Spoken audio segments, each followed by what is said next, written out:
Assalamualaikum student, welcome to science class. Today we are going to start a new chapter. The name of our chapter is Information in Our Life. Information is very important in our daily life. At first we have to know about what is information.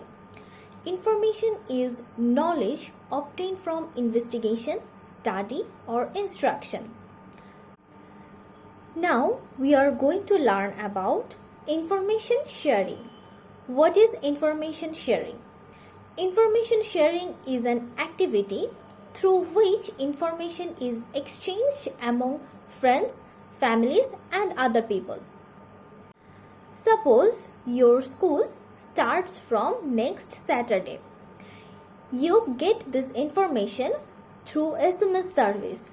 So the information is the date of your school starts, and information sharing is by which process you get the information. Now we are going to learn about the importance of sharing information.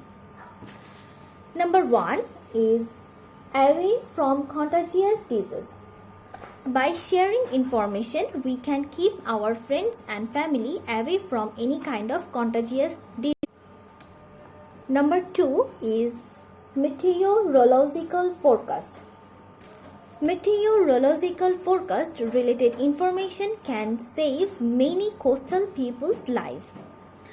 Number 3 is we can share information in our study purpose. And number 4 is sharing information build our family bonding more stronger.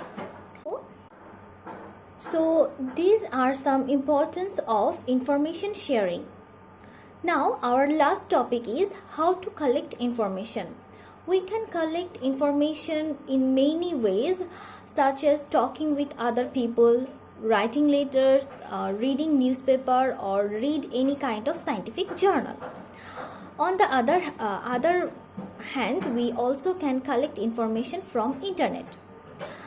ICT is the best way to collecting any kind of information.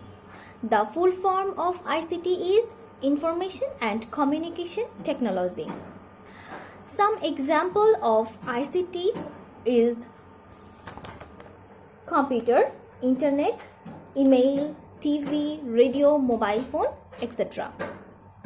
So this is the end of our today's lecture. In your lecture sheet you have some questions and you have some sample broad question. At first read the topic very carefully, then please write the answer of your question. Thank you.